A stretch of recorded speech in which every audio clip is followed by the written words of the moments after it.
Ready? Ready. All right. So today is February 22nd, 2018. It has been quite a busy day for me already. I was taking care of my small claims hearing today in Doughty Courthouse. I was in Department 2. I had Commissioner Michael Pierce as my presiding officer.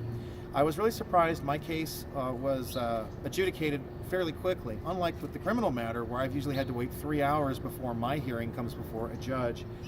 Before that, there was an attorney from the city along with Cosme Lozano, the chief of police. He was the figurehead, if you will, for the city of Huntington Park. I'm suing them for gross violation of my civil rights and for false arrest, pain and suffering, and harassment. So Cosme was very arrogant. He wouldn't even look at the evidence that I had in my folder, but I wanted to see what he had. The attorney spoke to me and said, "What kind of a settlement would you like?" And I said, "I want the full amount. I want you to admit that you were wrong. You had no right to arrest me, and I want the 2 illegals removed from the city commissions." And so Cosme Lozano said, "Well, that's not acceptable." He says, "We'll go to court."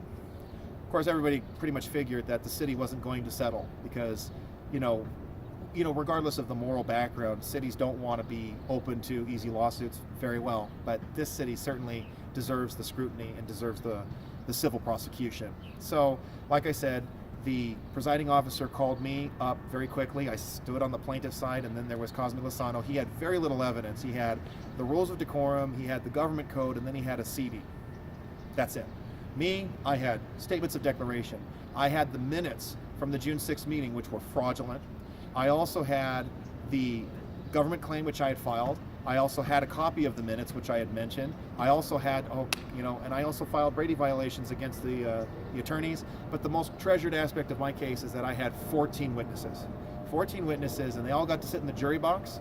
And 3 of them, because of the sake of time, 3 of them stood and testified on my behalf.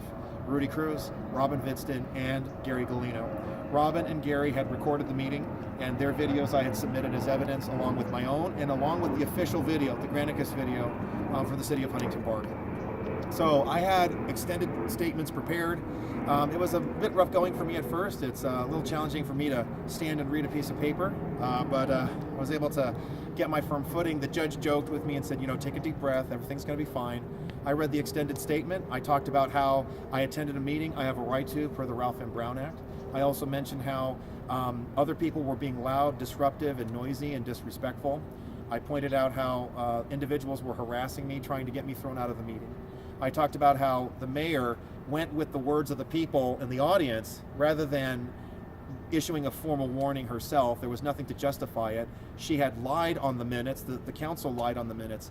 But to me, the most precious part, ironically enough, the chief of police helped make my case. He had to admit to the judge that the district attorney did not pursue charges of disrupting a meeting because everybody was supposedly disrupting the meeting, which then adds to the conclusion, why are they seeking to prosecute me for delaying or preventing an officer from doing his job? He had no right to tell me to leave because I wasn't disrupting the meeting. So there's that. The chief of police lied. He lied to the public when he said, well, we had filed the criminal package with the district attorney. They just didn't act on it. Baloney.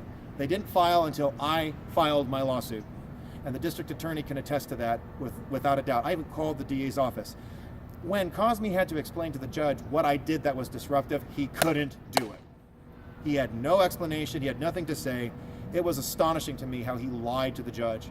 And I hope that someone can pursue perjury against this guy because it's just astonishing that a chief of police of a city would behave in such an egregious fashion. I cannot thank enough the witnesses who came, Dura Young, Fred McIntosh, Robert Loughton, I mentioned Robin, I mentioned Gary, Vaughn, Rudy Cruz, George Franco, and I had friends and supporters as well, including Raphael, including John, and including Greg. And I know I've probably forgotten some people. I apologize. You can make a comment at the bottom of the video. It's about time that you and me started restoring our rights as citizens, the recognition of our rights. We have a right to pursue, we have a right to go after these cities. And I'm encouraging you, when your rights are violated in a city council meeting or in any public meeting, it's time to take action. A small claims action is not a hard thing to do. I urge people to start doing this. These cities have gotten away with such abuse of power and Brown Act and First Amendment violations. This has to stop. It was a great day, all told. The judge was surprised to see that I had 14 witnesses. I even had those witnesses surrounding me during an attempted settlement with the lawyer and with the chief of police. It is my intention that more people are going to start speaking out against the corrupt city council. And let's hope that the residents and the citizens of these Southeast LA communities, that they will start to speak out. and start demanding that their rights as citizens of this country be respected in turn. So thanks for watching, and stay tuned.